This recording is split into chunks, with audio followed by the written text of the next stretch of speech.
Hi guys, welcome to my kit list of my coast to coast walk that I undertook in 2025 March. I'm going to go through all the kit, everything that I took. I'll be quite succinct. Everything that I took I'm actually wearing and I've got in my pack as if I'm actually on one of the leg sections. So probably the first thing I'm going to do, I'm going to show you my sleep system. I actually used a sleep system where it was all rolled together to save time. So I took a little bivvy tent.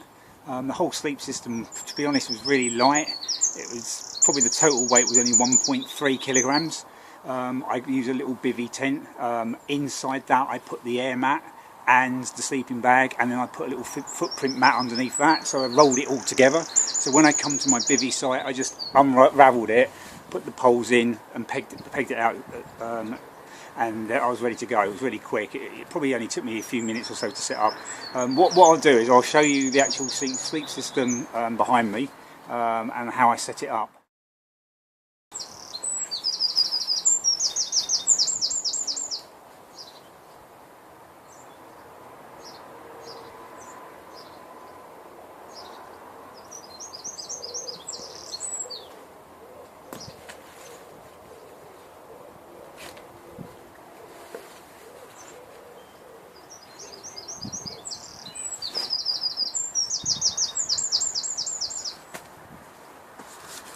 Here's my sleep system. Like I say, about 1.2 kilograms, quite compact. It's got the bivvy, the sleeping bag, the footprint, and the air mattress with the pump already attached, and the pegs and the pole in one bag. So when I arrived at a bivvy site, this is how I just quickly set my bivvy system up.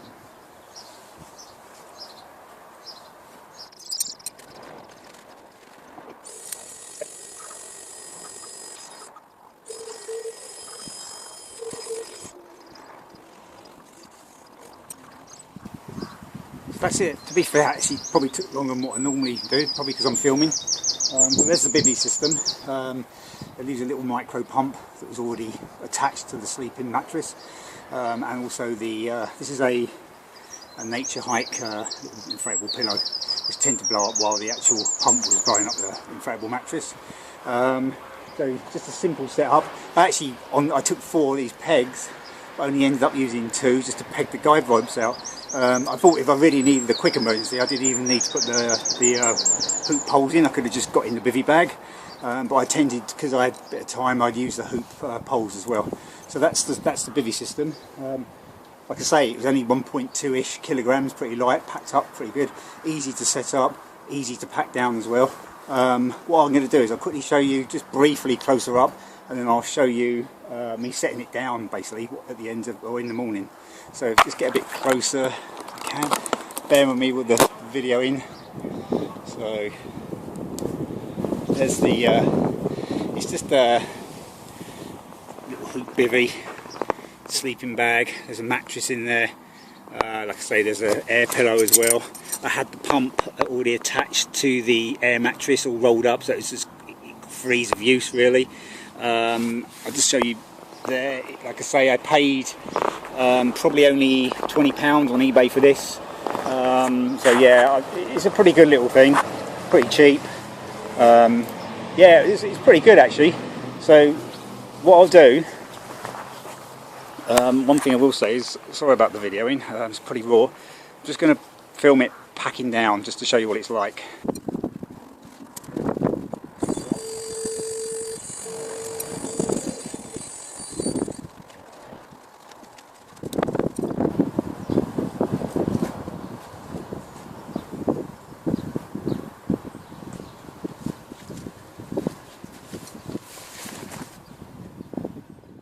On the walk, I tried to keep things to a minimum. I might have mentioned that before. So I had a lot of second-hand kit, a lot of kit I've had for years.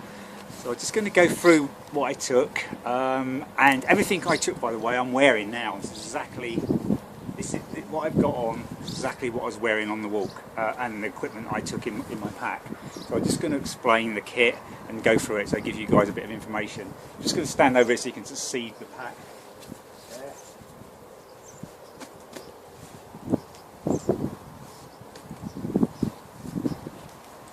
Okay, so just bear with me a second. I'm just going to go through the equipment I'm wearing that I took. So firstly, had a little bomb bag. It's a little Trespass, cheap little bomb bag. I think I paid £5 for it in a sale, £5. In this, I kept in this bomb bag, it was around my waist. I kept my my phone, my sunglasses, my glasses, reading glasses, which I need now for reading maps.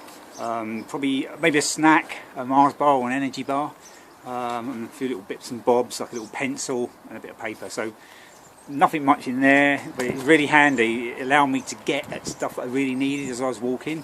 So I really recommend taking one of those, which is pretty useful.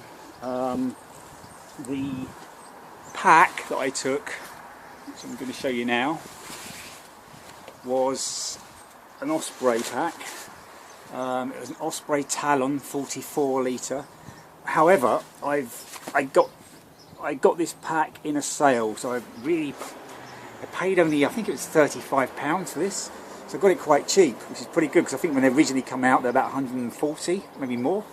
But I've customised it, so I've cut down the inside of the frame and done a few modifications. It's more like a 30 litre now, but I quite like the way it's made. But it's sort of like a custom. It's probably between their standard 30 litre, I think they do, and a 44. So it's got some really nice hip belts on it, and they've got pockets on the hip belts. Again, I keep little things like sweets in and a few little bits and bobs. So that was pretty good. I'm just going to go through the pack and what's in the pack. So that was an Osprey Talon 44 that I'd customised.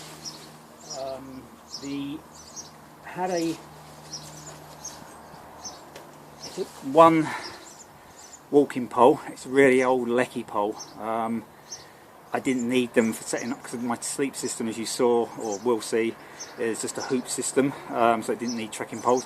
But I took one pole because I quite like having one pole just in case emergencies like sprain an ankle and such like. And they're quite good for actually going across boggy land. I use them sort of to steady myself and just test the ground. This particular, again, I don't know what it is, and me with customising. So this is quite, I don't know if you can see, it's quite small.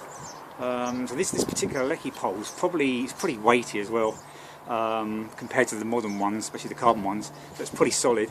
But this particular pole, I've had this for 30 years or so. It's incredible. Probably when they first started coming out, really, in this country. So the Lecky pole is a brilliant Lecky pole. I've customised it. I've cut it down. So I took it apart and cut it down. So it's literally just the perfect height for me for walking. So that's pretty good. I like that little bit of kit. So that's the Lecky pole. Just going to go through the pack, and I'm going to, sorry about the actual video, I'm just going to show you the kit I took and show you at the camera. I took just cheap water bottles, just a couple of these. I'd either buy water, which I did most of the time. A couple of times as I was going through the lakes when I thought it was right, I actually used the stream water. I just used Oasis Puritabs for that. But mainly I'd buy water in shops, which can be expensive, but because of the coast to coast and the type of walk it was easier for me just to buy. So I usually carry 2 of these half-litre bottles, I think, on the go, and maybe another half-litre or bigger with an electrolyte drink in, or an energy drink.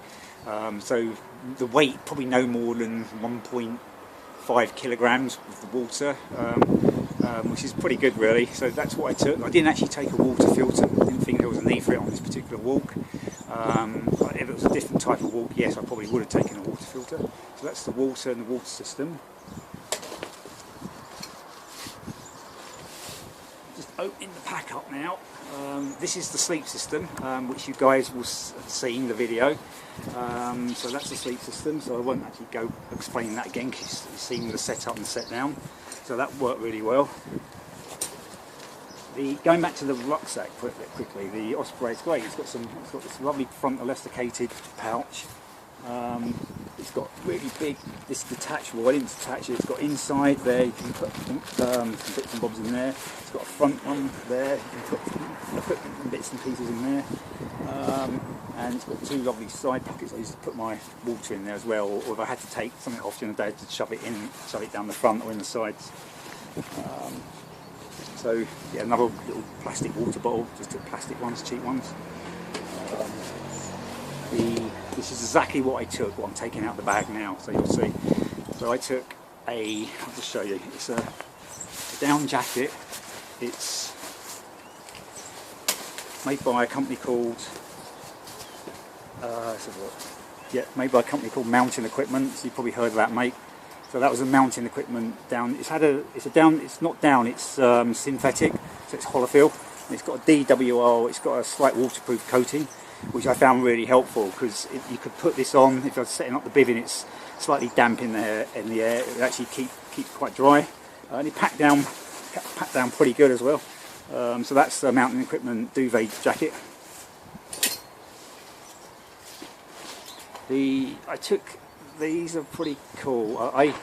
So my sleep system, as you've seen, it was quite lightweight, and it got really cold at night. I think it was below freezing at some point, so as part of my sleep system I'd wear my clothes and that duvet jacket in my sleeping bag, just to sort of make the rating of the sleep system better. It got a bit chilly at night, but it was fine. But to complement that, I bought some down booties. These are really cool. I got them on eBay, I think. They're only £10, made by a company called, it's Sky Ice. So I don't know if they're Chinese, but they work to treat. And I actually used them. They've got like they've got a quite heavy duty sort of sole, but it still packs down small. So I could wear them if I was setting up the bivvy or just sitting outside the bivvy tent. So I recommend getting some down booties, especially the time of year I did the walk, which was March, so it was pretty cold. So yeah, they were brilliant. I wore them in the sleeping bag at night as well. I took inside the, as you guys know, the actual rucksacks aren't waterproof, and I didn't take a waterproof cover. I think I prefer taking the cheap bin bag. So all the kit was inside a bin bag. So I recommend that. You've probably seen the videos, you probably do it yourself anyway, so the bin bag's got the kit in.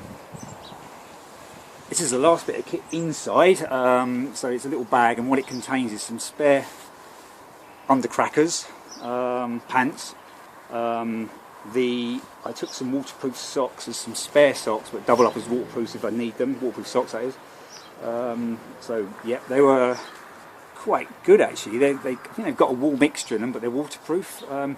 I did wear them as I'm going across some quite boggy areas, and they kept my feet dry. But I was wearing, I mentioned the boots in a minute, but I was wearing a pair of Gore-Tex boots, so them combined perfect. Generally, if it wasn't wet, I'd have a pair of Bridgedale wool socks on, which are pretty good. Just standard, I think they're mid Bridgedales. And underneath them I'd have a thin pair of nice liner socks. So them combined, the liners with the Bridgedales, the woolen socks, or the liner with the waterproof socks work perfectly. So they're my socks, and they never let me down, which is pretty cool. I took,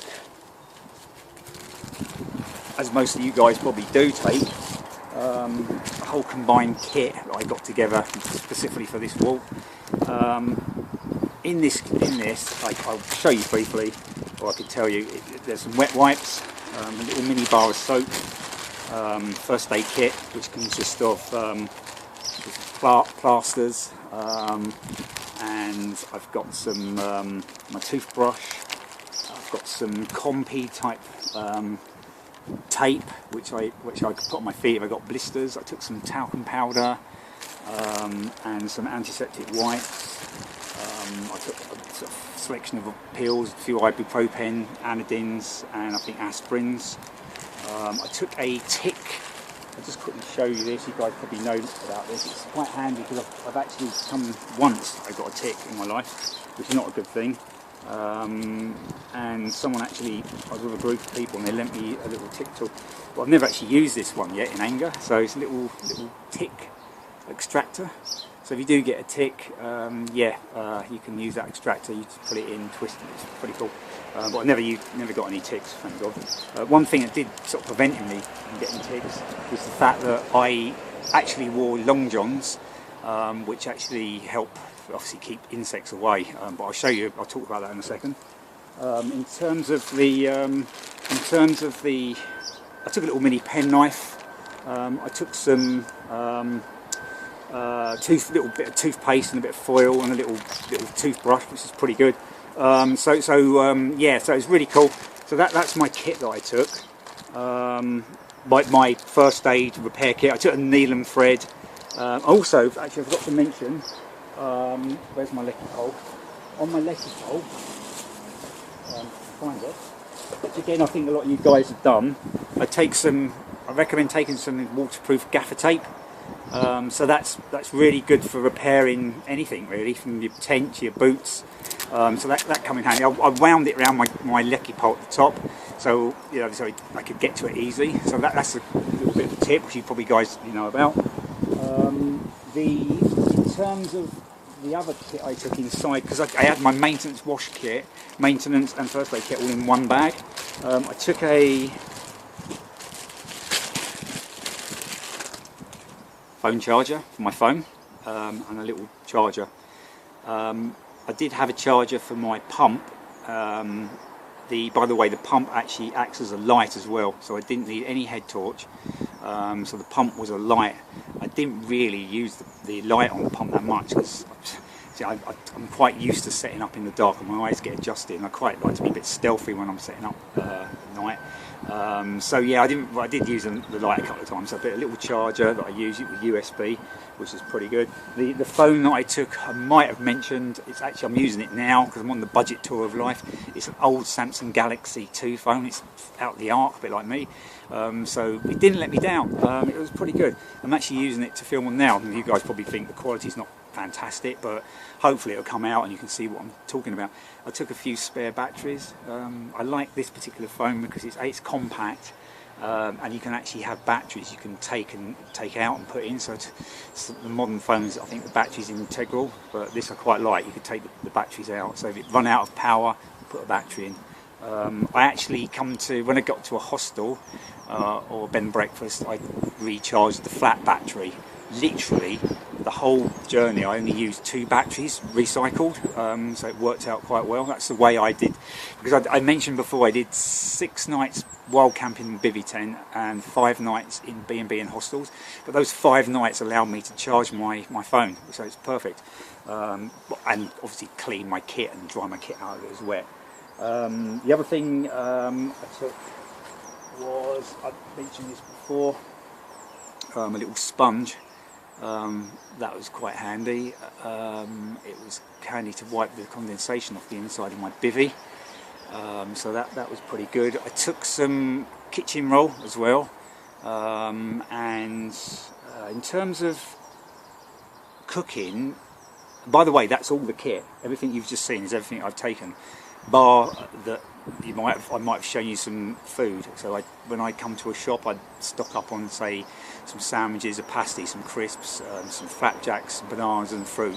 So I'd carry sort of like a little bag full of food, because I found that I didn't need a stove. I'm not really a person that has to have a coffee or a tea in the morning, so I just used my water and my electrolyte drink, and had like something quick on the go. However, it doesn't mean to say I didn't eat. So every time I come past the cafe, I'd load up on my energy and carbs. So I'd stop and have a breakfast or lunch. If it was lunch, I'd have a big lunch or dinner. So yeah, the coast to coast is great because you're always going past cafes, pubs and restaurants, which is brilliant. So, but yeah, that was great. The other thing is. The other thing about the stove as well on this particular walk was when I was bivvying, I don't really like to draw too much attention to myself, so I'd set up my bivvy. I don't want to get a stove on the go because there's the smell of food. You've got to carry the food as well, it's dehydrated. There's a sound of the stove, there's everything. So I just like to sort of set up my bivvy, have a drink, have something cold, like a sandwich or a pasty or an energy bar and some water, and then just get my head down really. And that works well for me. It might not work for everyone, but it works well for me. So that is, I think, that is basically everything that I took in my kit. And it all, like I say, it all fitted in the in this Osprey Talon 44, which is now probably a Talon 33 litre rucksack. Now I've customised it. Oh, there's something else here. Sorry, apologies. I'll just double check. That's everything. Yep. Sorry, I forgot this. I took a spare bag, just a Tesco's Lidl bag. So just to put anything wet in. So I forgot this. This was in the top of the rucksack. So I took some gloves. Little thin gloves. These type of gloves are the ones you can use with your phone, so you can still sort of swipe your phone, which is quite handy. So they were good. They're made by a company called, I think you can see that, E-Touch. So I quite like them. They're quite nice, kept my hands warm. But what I did do is I took some. Now these I've had for years. I don't know what I paid for them. I've had them over 30 years. They're Gore-Tex extremities. You can see that. Mitts. They're over mitts. Now the reason I wear these or carry these is they're extremely lightweight and they pack down really small. And if it does rain, the one thing I don't like is getting wet gloves, especially if it's chilly. So I'd wear them if it was raining. I don't think I actually wore them. It was quite, although it was cold, and I did get a bit of sleet and snow and rain, it wasn't persistent. So they weren't really used. So I took them anyway. So they're quite cool. And again, I had them in a little bag there. So that's everything that was in my rucksack. I'm just going to quickly go on and talk to you about what I was wearing. Now, obviously, I didn't wear this all the time. It depends what the weather was like and what I was, where I was. So I had just a baseball cap, which is just a cheap baseball cap, which is good, kept the sun off. I quite like that. This is a good bit of kit. I'll just show you this. This is a little balaclava, but it's quite thick. It doubled up. I quite like taking kit that doubles up as not just one bit of kit, but you can use it for a few uses. So this not only was a balaclava, which I just quickly show, a snood. I could actually use it as a balaclava. Just quickly show you. There. So we've got really windy and cold balaclava.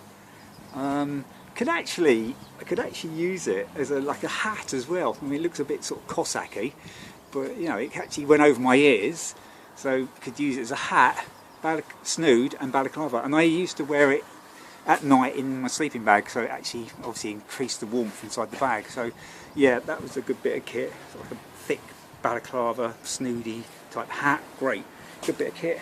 I'm just going to quickly go over here just so you can see. So this is a really nice waterproof top. It's a Paramo smock. Again, I've customised it, so I've sort of done a few alterations to the inside, made it a bit lighter and given it some more waterproofing. But I'm just going to quickly show you this. But by the way, you've probably seen these Paramo smocks, they're really cool. You can vent at the side, so obviously it lets sweat out. Very brilliant pouch, lovely pouch at the front, which you keep. I forgot to say, I kept my compass in and my coast to coast map in a plastic bag that fits perfectly in the pouch at the front. So that's my Paramo smock. By the way, I forgot to mention, on my cheap Samsung phone, I actually used just a little GPS app just to give me a 6 or 8 figure grid reference, just to cross-check my map, because I'm old school. I use a map and compass, but I only use the GPS or get a grid reference just to cross-reference where I am, just in case I'm not 100% certain. So that's why I'm old school. I always carry a map anyway. I've always done that. I don't think I'd ever just have a GPS. I'd always have a map with a GPS to back up the map if I was unsure. So let's take this off. So there's my Paramo smock. So that worked really well. Paramo, quite a well-known make. I love the design of it. It's great. So that was brilliant. I love the pouch at the front, like I said, to keep the map and compass in, and maybe a Mars bar or something on the go. So that's that. Just going to show you this.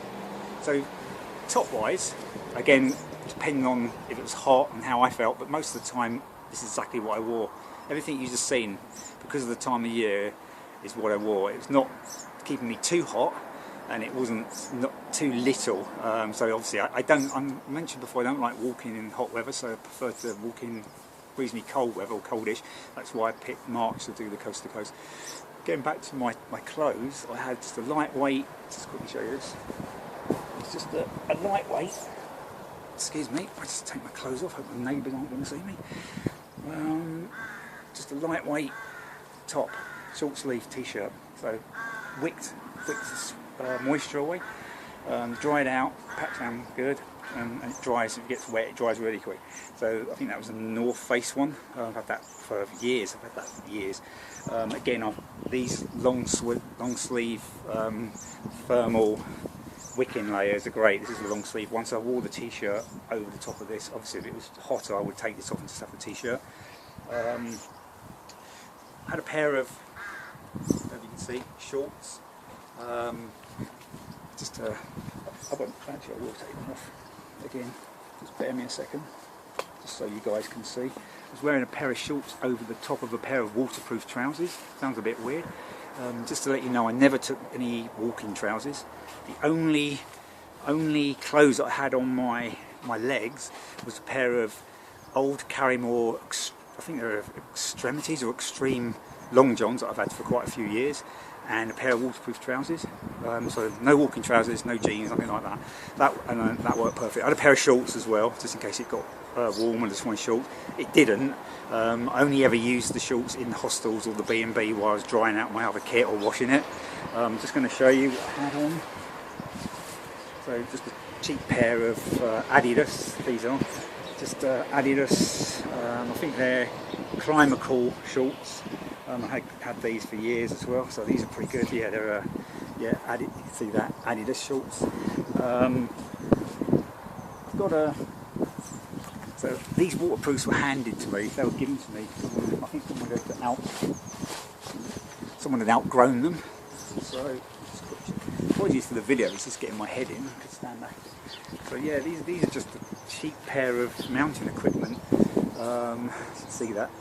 Waterproof trousers. They fit perfectly. I used them for walking in during the day. So they were effectively my walking trousers as well. So if there was a bit of sleet or snow or rain in the air, it kept me dry. And they actually vented quite well as well. And they packed down really small. Although I kept them on most of the time when I was walking during the day. So they're a pair of mountain equipment waterproof trousers. The only other thing, I don't know if I can take them off now. I'll just quickly, actually no one's around, just bear me a second. If someone does come up to drive, it's going to be quite strange because I'm just wearing my underpants. So these, Carrymore, I've had them years, they're great, they're really good. They're like a pair of long johns, they're like really thin, fleecy, but they wick moisture away and they obviously trap heat in. So I wore them underneath the waterproof trousers and they worked out really good. So they're brilliant. They're called, actually they're Carrymore Elite. I don't think they do these, they don't sell these anymore. I think when Carrymore was slightly different, going back a few years, that's quite their top of the range top of the range outdoor equipment was the Elite range. So yeah, they're very good. But I can't really recommend them because I don't think you can actually buy them anymore. But that's what I wore. I'm just going to put these on. I don't think anyone's coming to see. Sorry about this. Yep. So that. Oh yeah. Sorry. Yeah, I talked to the socks I took, some Bridgedale woolen socks, and just a thin liner sock, Coolmax I think they were. Now then, I have got trail runners and lightweight trail shoes. However, this particular walk, going across the moors in March in England, I thought, well, I'm not going to take the trail runners, I'm going to wear full-on boots, and these are a 3-season Salomon GTX Gore-Tex boot. I think they're called, they're Salomons, I think they're 3D GTX. So I don't know if you can see that. They're really good, got a really good sole, never let me down, kept my feet dry, really comfortable. Yeah, I recommend them. I don't know about you guys, I always have a size slightly bigger than my normal size to allow for my socks, and my feet were brilliant. I actually did get a blister, and it was right near the end of the coast to coast. I think I was past Glaisdale and Grosmont, and I got a blister on my foot. But however, it wasn't that bad, so I dealt with it with clean air in it, a bit of talc and some Compeed. But yeah, that was pretty good. So yeah, these Salomon boots never let me down. They're fantastic. That is everything. That is my whole kit list. I'll put a photograph up of all the kit laid out on a mat just after this, so you can get an idea of what it looked like. But like I say, the whole base weight of my pack, was, I think it was 4.5 kilograms. With water and food, probably bumped up to about just over 6.5 maximum kilograms. That's pretty light, and that's the way I did it, and it worked for me. So if I've forgotten anything on my kit list, I'll add it to this. Thank you for watching my kit list video, and yeah, just get out. If you've ever wanted to do the coast to coast, just get out and do it. I think I mentioned that before. It's a fantastic wall. I had a great time, met some lovely people, saw some beautiful places, and thank you for watching my video. One thing I will say, click the like button and don't forget to subscribe. Thank you very much.